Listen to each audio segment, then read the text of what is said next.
Hi, everyone, and welcome to this amazing live lesson from Ocean and Climate Live. And we are celebrating British Science Week 2024.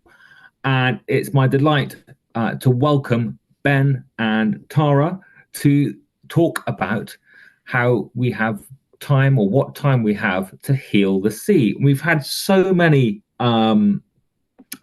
shout outs to do. We'll just do a few shout outs before we get into the lesson proper. So we've got year 4 at Norton Park. Hi, everybody there. Year 6 at Bill Key Primary School in Gateshead. Hi, P65 in Kilm Arkham, not far from Arran. St Ursula's Catholic Primary School, St Thomas's Clark. Hi, everyone there. Year 3 at Woollenwick Junior School in Stevenage. We've got year 5 Badger class at Ashton St Peters and Dunstable. Belton Lane Primary in Grantham, fantastic to have you with us. Dragons class in Holton, Queen's Manor Primary School, 4NH and 4NM at Emma Green Primary School, fantastic to have you. And Myers on, which is great. And then we've got Penthorpe School in Rudgwick, and that's Horsham. So fantastic to have you all and all the other classes who are joining. So in this live lesson, what we're going to do is are going to look at the amazing work that Ben and Tara have been doing up in Arran this very, very shortly. We're going to look at some seabed superheroes and how they are helping our wonderful seas and oceans. And then we're going to look at all the other things we can all do to help the sea. But before we start, Ben and Tara, fantastic to have you with us. Can I just ask, this is all part of a really huge science program called the Convex Seascape Survey. What's that all about? Yeah, hi everyone, and thanks Jamie. Yeah, so we're 2 marine scientists working on the Convex Seascape Survey, and we're basically part of a much larger group of scientists from all over the world who are going out into the ocean and investigating the seabed. This is a really, really large area, but we don't really know much about it still. And so we're using lots of different scientific equipment, lots of different experts looking at the seabed and just learning more about it, learning about the animals that live there and how it all works. Amazing.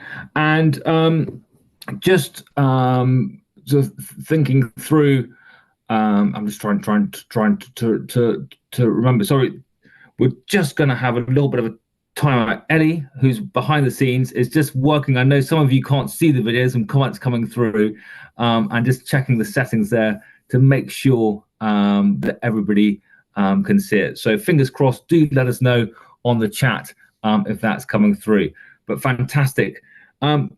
So what I would love to know is that you've been up in Scotland on some field work. Whereabouts in Scotland was that? So we went to an island called the Isle of Arran. So it's up in the west side of Scotland, in a really beautiful place called the Firth of Clyde. So it's a really beautiful stretch of water. And it's got some really amazing marine life under the sea and on the seabed there. So we just went to really have a look at what lives down there. Yeah, that's right. Beautiful area. Lots of amazing things to see there. And you were doing marine science, so you're a marine scientist. I think we've got these amazing pictures of you. So it looks like a pretty perfect job out on a boat. Lots of different bits of kit, putting them into the water, looking at different animals. What's the sort of day like being a marine scientist?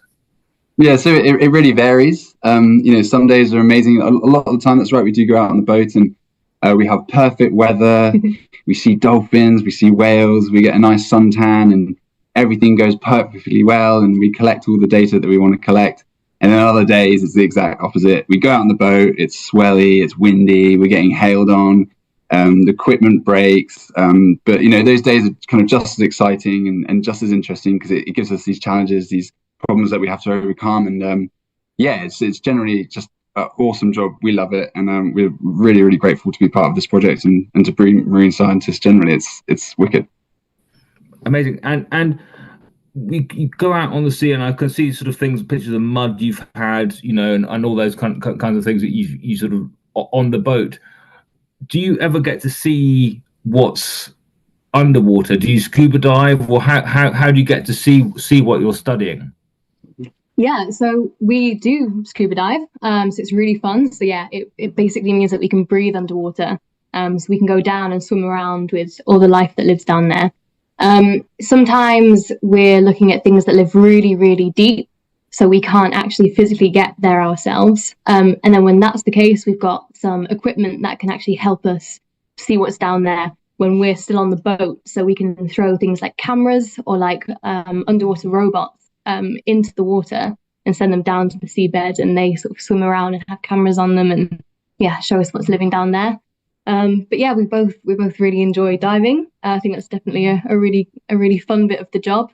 Yeah. And it really depends where you are. Sometimes it's nice and shallow and it's very light and you can jump in and it's really warm and it's lovely. And then other times it's very, very dark and cold, and that's time for the robots to come out of that. So up in Arran, I think we've got some beautiful video which we can see of the seabed, and it looked like a completely different world to me. I think the first one up is from, this is a still taken from it. Some I can see some crabs, and then I can see lots of wavy arms. Sort of what's going on there?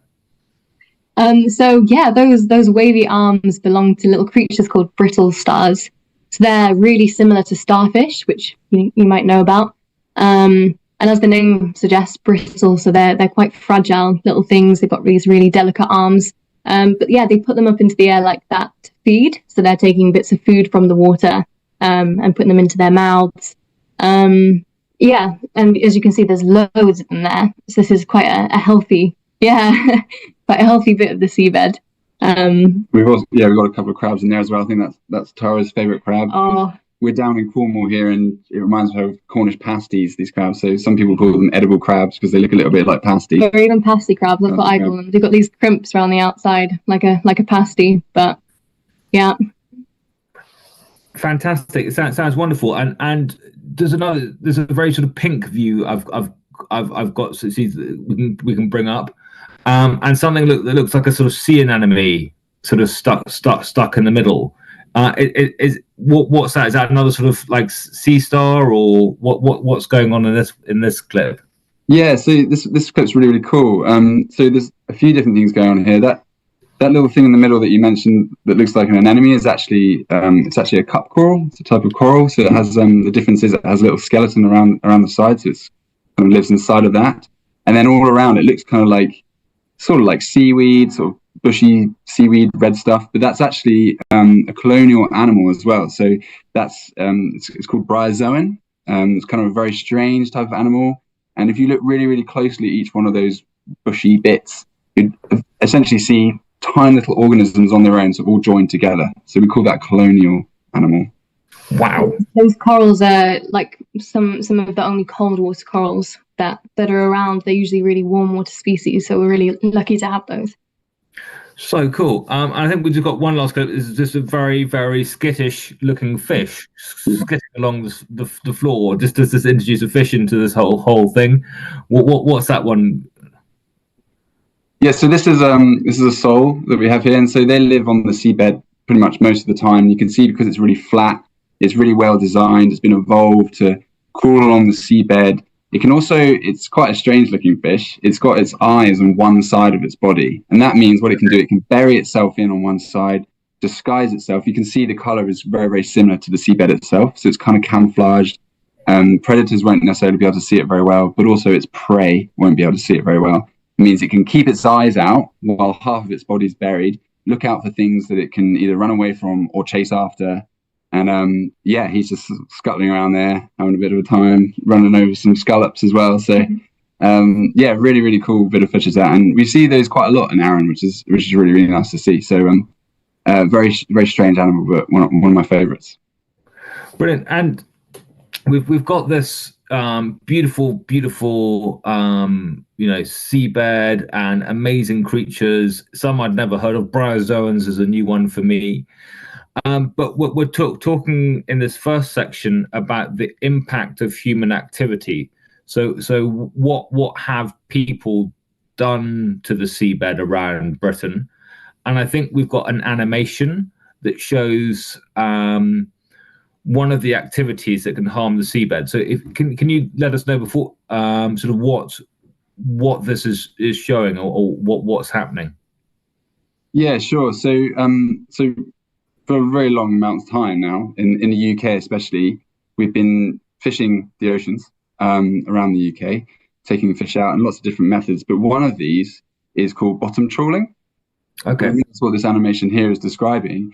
And essentially, this is where you get a boat which has a large net behind it that sinks to the sea floor, and then it essentially drags along the bottom of the sea floor, catching all the fish that are living there. The trouble with this method of fishing is that it also digs up a lot of the things, these animals that we've just been talking about, these bryozoans and these sea stars and brittle stars and things like that. They all get swept up in this net along with the fish that we're trying to catch, and that can be quite damaging for the seabed. So, it's one comparison that people like to talk about. This is kind of going into a rainforest or a forest with a massive bulldozer trying to catch birds, but you end up sort of taking out all the trees, all the other animals that live there at the same time. So it can be quite a damaging practice. And we've been doing this for quite a long time now in the UK, and it's caused quite a lot of problems to our seabed. And we can look at a cartoon or an animation, and it seems okay. And you can talk about sort of analogies like the rainforest that really brought it home with the bulldozer. But I think you've got some footage for us that shows actually, we've seen what the seabed can look like, but let's just have a sense of what those fishing techniques can do to a seabed, and how does this sort of thing, sort of when you see it, how does it make you feel? Yeah, it makes me feel really sad. I think, like, I really like the way that Ben described it, like a forest, because we've seen those pictures, and it can be like a forest under there with lots of plants and animals. And when you look at it, when these boats and nets have been through, and there's just sort of nothing left, so I feel really sad. Yeah, it's difficult to see, and obviously, catching fish is an important part of the way that we live, and we need to eat and things like that. But it's definitely a very destructive way of doing it. And I think although I use that comparison with the forest or whatever with the bulldozer, one of the big differences with the ocean is that this is an impact that we've not really been seeing for hundreds of years. So you could have a forest that's next door to your house, and someone comes and cuts it down. You'd be quite upset about it. But it's only really quite recently that we've been sort of aware of how much impact that we've been having on the seabed, because we just can't see it.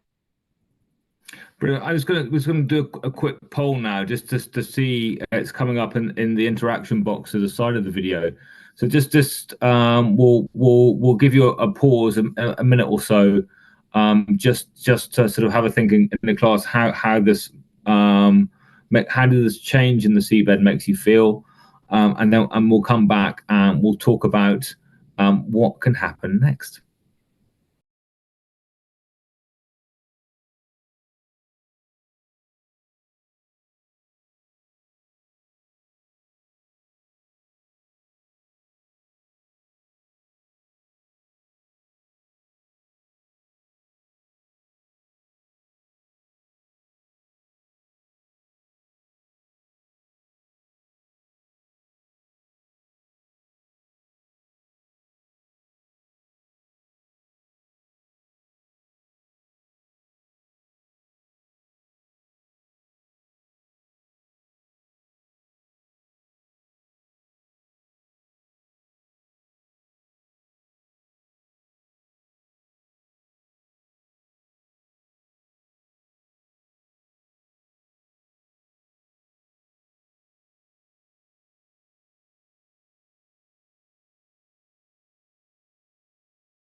Amazing, and thank you so much all for voting in that poll. A lot of sort of sad, sort of angry and anxious coming through, which really echoes what Ben and Tara were talking about.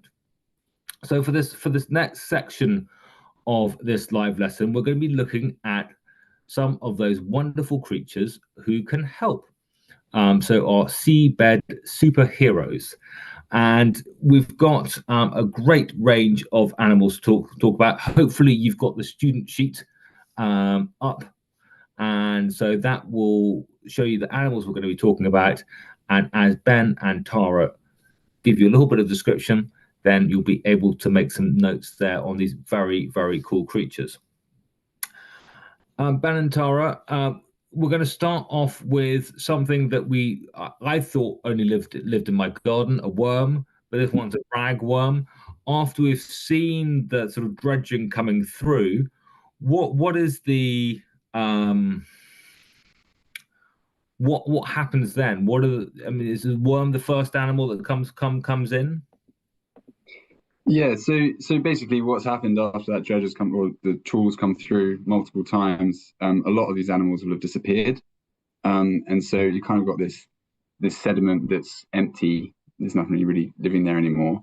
But you know, life is very resilient. These animals are amazingly adaptable.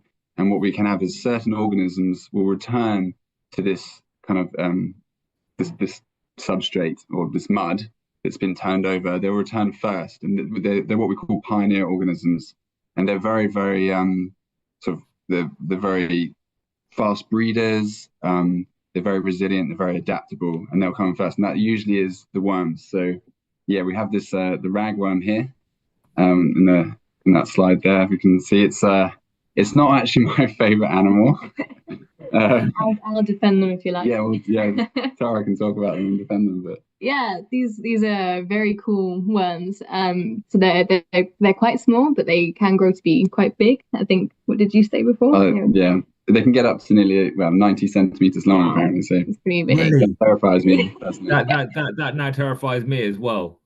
But they have these really crazy teeth at the start, these big, powerful jaws that can come out and eat all sorts of things. Now, they're really not fussy eaters. They'll pretty much eat anything they come across. And it's really good for these environments because when things when things die or are decaying, they help to sort of rework this food and keep the ecosystem sort of moving along. Yeah, so I don't know if anybody has been to the cinema lately, but you might have seen some similar kind of animals in June. So you can kind of compare these guys to the sandworms, though they definitely live more in mud, I reckon. Hopefully not that big. Hopefully not that big, otherwise Ben's well, let's give them some 90 centimeters rather than Yeah. 90 meters. And but let's sort of to move on. So after that, we've got these incredible looking creatures, sort of a flame shell and these like shells coming in. What role do they play in helping this sort of seabed come back?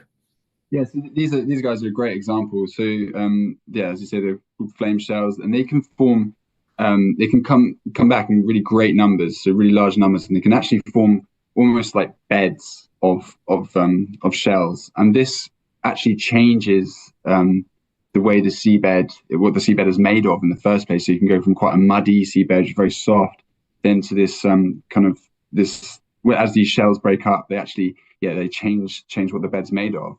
And that can allow other organisms then to come in and settle on that slightly harder, tougher seabed that's made up of this shell rather than just very soft mud that things might sink into.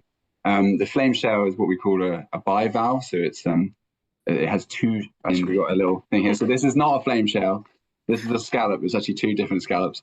But essentially, a bivalve means that it's two separate shells that come together like this and sort of opens up like that. So amazing. That like that. Yeah, that's that category of shell, and yeah, they're brilliant, and they're very they were once very common in the Firth of Clyde up in Arran. They form these large beds over miles and miles and miles, and really important organism. Yeah, fantastic. So almost they're sort of like creating a sort of a hard pack, and also sort of turrets.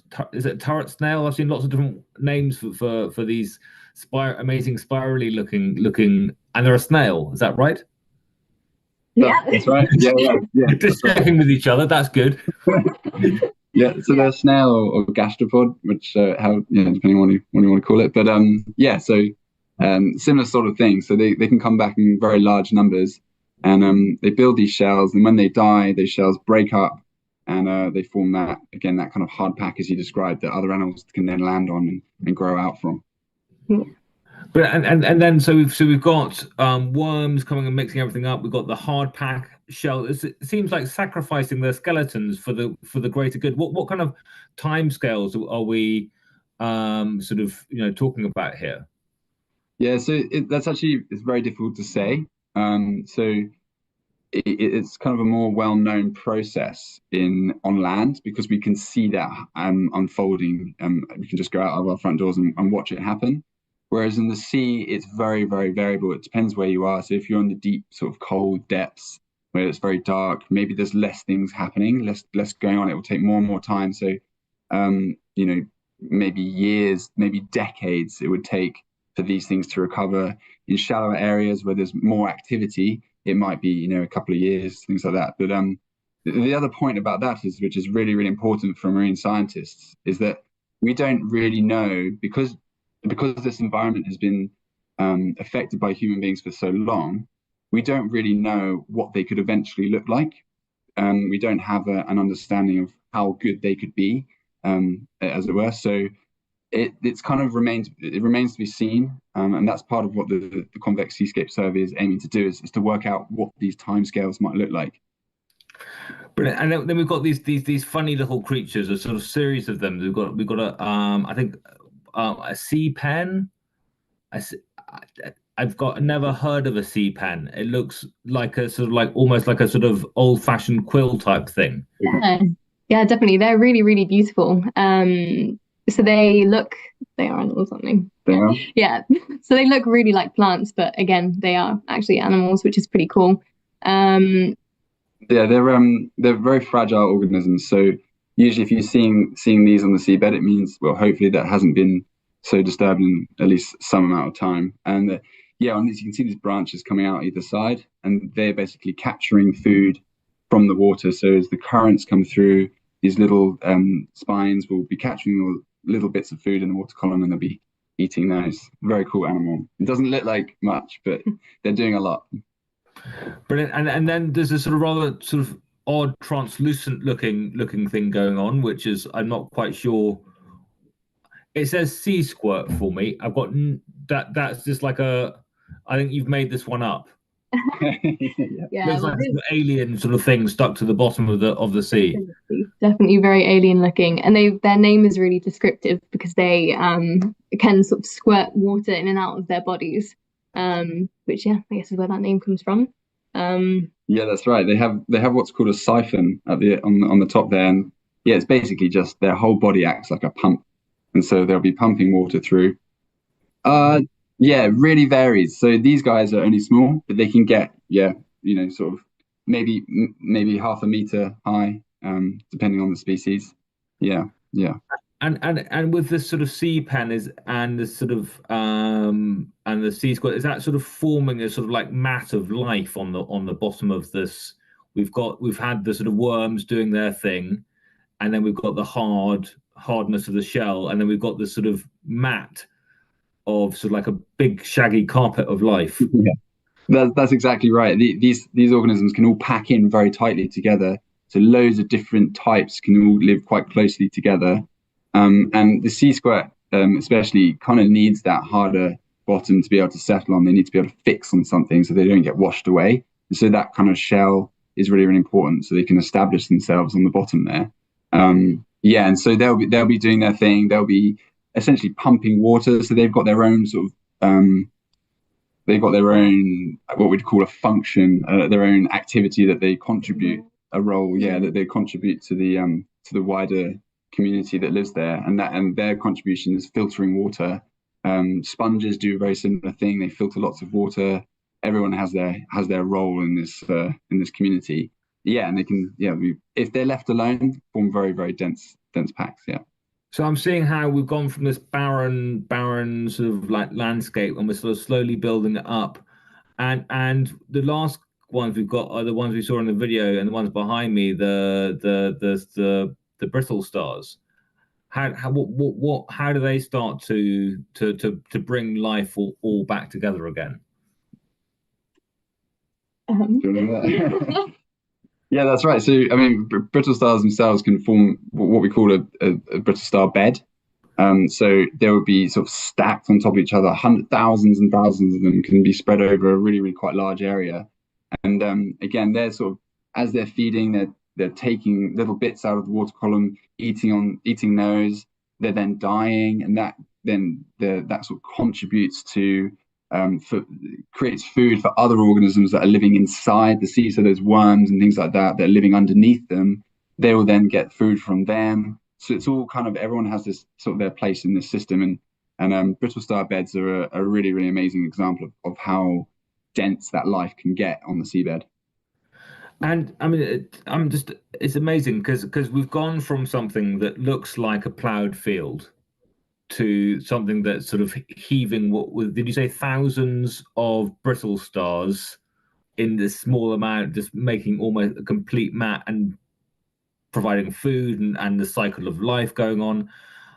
Absolutely amazing. So I think how we've got a video, and for me it shows an amazing journey about from remind me this is just about 10 years I think of video, and it shows a journey from 2014 to about 2022 or 2023, and what have we done, or have we done anything to allow this process to happen? Yeah, so this video is sort of describing again this sort of an area that's been trawled. So all these animals have kind of been removed by these large nets. But then all we've really had to do is just leave it alone. So it doesn't really take much. We just have to create an area that we don't trawl in for a certain amount of time. This particular habitat is quite shallow. It's about 20 meters deep, which seems deep, but it's relatively shallow compared to the rest of the ocean. And so it's recovered really quite quickly. And as I said before, a lot of these organisms are very resilient. They're very good at bouncing back. So although they might get swept away very quickly, they can recover if we give them a chance to do so. And it doesn't really take that much effort. We just have to let them do their thing and give them a bit of breathing space. Amazing, and that just fills me with wonderful hope that by stopping what we're doing, there are these superhero animals, these hero animals who can just rebuild habitats. Just I know we've got lots of questions, but just before we get onto that, what would be amazing would be to look at. I know that leaving them alone is one thing, but there are some other issues that are happening. And we've got some notes, I think, on three big issues that maybe classes at school or wherever you are can think about in terms of helping our heroes. Because if we keep on doing sort of other things to the ocean, then they're probably going to be a bit stressed as well. And I think the sort of first one is climate change, and what our worms, our sea squirts, our new friends. Do things like climate change sort of stress them or harm them? Yeah, I think climate change is a really big, scary sounding problem at the minute. And yeah, it definitely can affect life everywhere. Because with climate change, we're worried about seas getting warmer. And also like acidifying, so that's a big concern at the minute. I think this is like what Ben was saying before, that we don't really see a lot of these communities of animals and plants. Like they're very out of the way and very hidden. But it is really important to remember that they are still affected, like we are on land, by these changes. Yeah. Yeah, that's absolutely right. They are facing a number of different threats from different angles. And while they are resilient, there are other issues that they will face in the future. And as Tara says, climate change is a kind of a big scary idea, but it's amazing, what communities can do. I'm talking about human communities now, us up on land.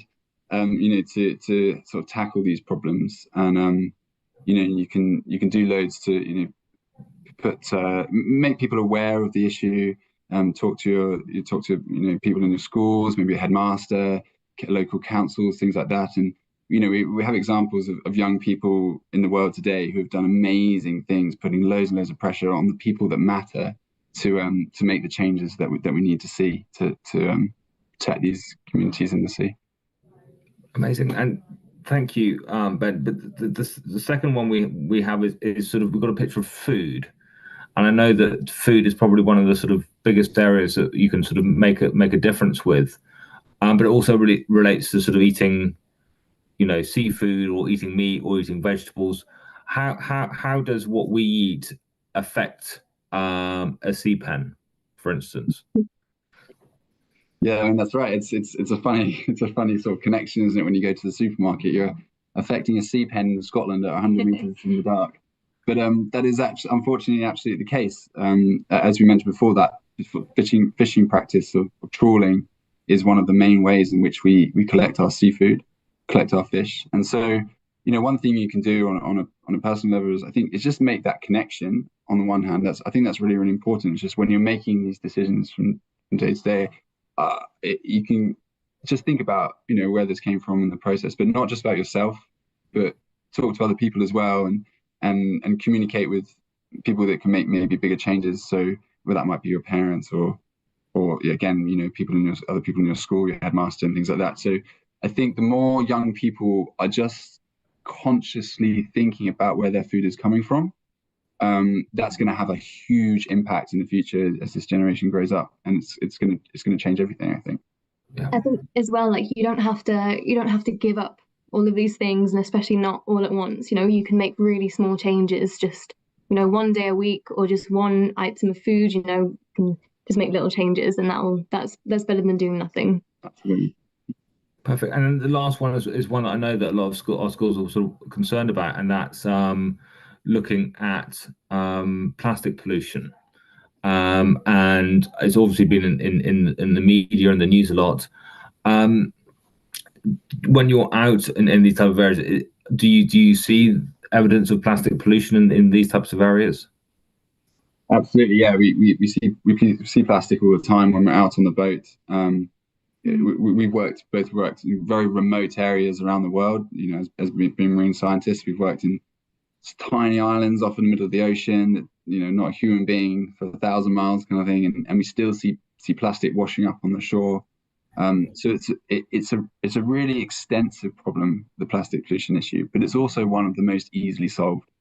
And just through small kind of community changes, or in this country, I can't remember when it happened. Now we managed to ban disposable plastic bags, or at least put a charge on those, and straws. And straws, yeah, plastic straws. That was a really, really big one. So it really didn't take much, and everybody sort of was quite upset for about it for about a week, and then everyone forgot. And it's made a massive difference to the input of disposable plastic, at least from the UK, into the ocean. So it seems like this really, really big problem, and it is, and it can be, but we can also solve it quite easily if we're willing to do so, which is very hopeful. So some amazing input. Thank you both very, very much. You've got a sheet. We're just going to take a pause for a little bit. Do put in, as a class, think about who you might ask to make changes, whether you're going to make changes as a class, whether you're going to get your head teacher to do it, your family to do it, and just post a few of those ideas into the live chat, and then we'll come in a minute or so, we'll come to your questions. But thank you very much both. We'll come to questions in just a tick.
for putting those in. That's been amazing.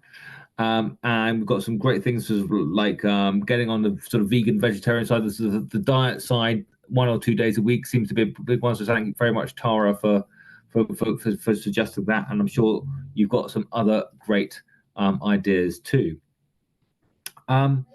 Just to come to the questions, we'll get through as many as possible. We haven't got huge amounts of time left, but let's go for in terms of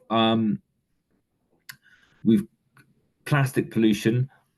Apart from sort of, are there any good fixes for stopping plastic from getting into the sea, other than just reducing our use of it? Are there sort of like sieves that you could put on rivers? And that's from St John's Ripley.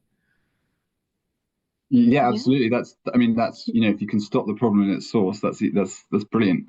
You remove the issue before it even gets there, and that absolutely is the case. There's lots of projects around the world that have different technologies that you use to capture plastic after it's entered the river and before it enters the sea. Very efficient way of removing plastic for sure. Yeah, that's a great positive move forward there. Brilliant. And this question from Teresa's class at St Ursula's Catholic Primary.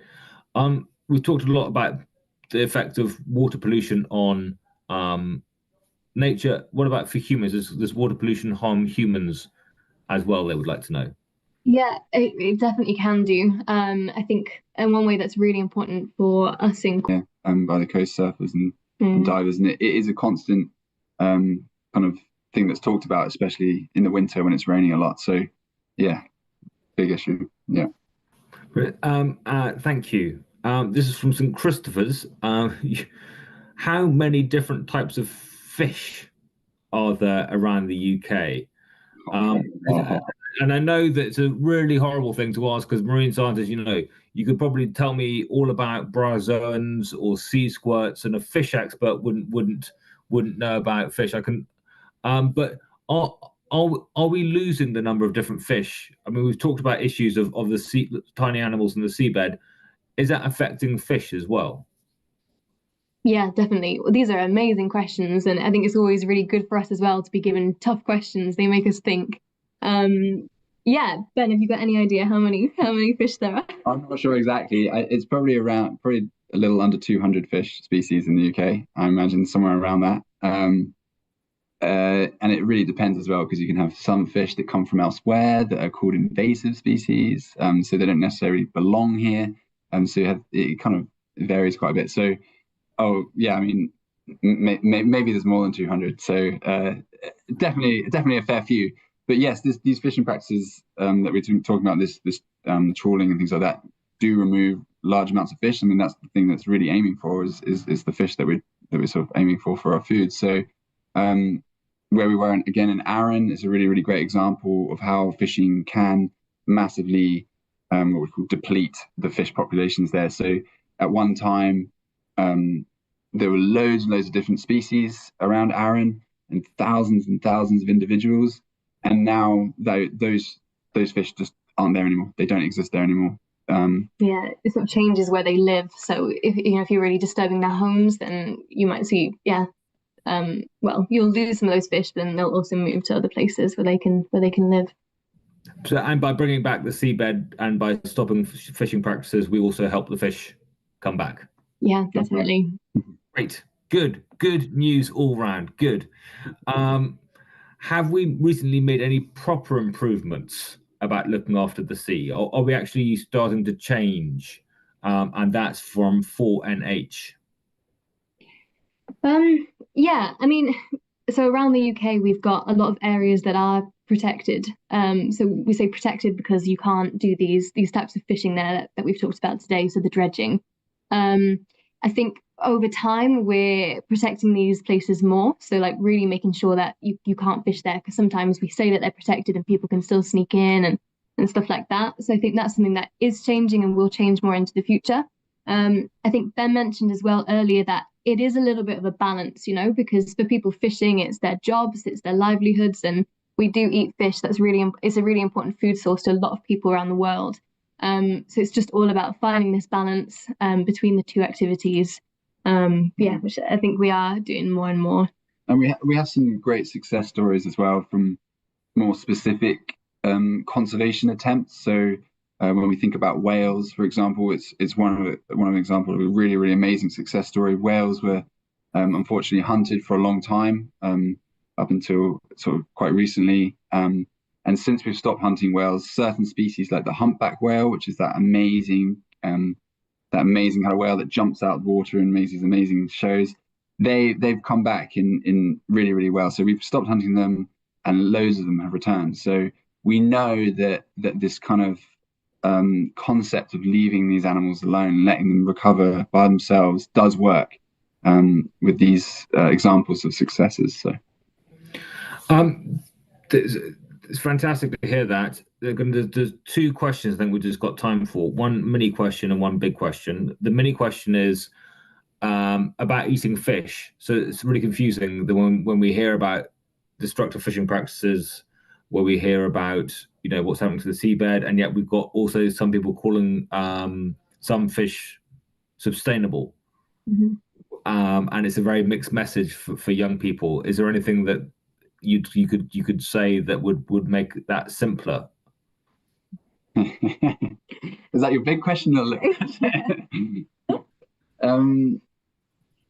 I think the safest is really difficult. The safest thing to do would maybe be not eat fish, but that's like a really big change to make, and it's not necessarily the only solution for making things better for the life out there. Yeah, I think you can make more sustainable choices. So definitely like buying more locally. If you live somewhere close to the sea, you probably have like shops, with actual that fishmongers, will go out, fishermen will go out and then come back in and sell their fish that day. So choices like that might be a slightly better option. It is a really complicated issue. Would it be safe to say if you've got a smaller boat and you've got gear that's not sort of big and chunky and destructive, and you're sort of only taking little bits from little places, it's really looking at how people are fishing rather than the type of fish? Would that be yeah, definitely. So like you say, Jamie, those kind of methods have a lot less impact than these massive nets that trawl the oceans. You can definitely have less of an impact that way. Yeah. And so that was the big question. Here's a small question. Very sadly, we come to the end of the lesson. What would you say to our young people in terms of what they can do to help the ocean into the future? Become marine scientists. Yeah. No, I think it's like something that really helps me is it feels like there's so many problems, and especially with the sea, it feels sometimes so far away and like you can't really make a difference. But there are so many small things that you can do, and just staying positive and like talking to people and trying to just remain hopeful about things is probably the most powerful thing that you can do, I reckon. Yeah. Well, thank you both so much, and thank you to all the classes who've been watching. It's been fantastic to have you, and have a wonderful rest of British Science Week. Until the next time, it's bye bye from us. Bye bye. Bye. Bye.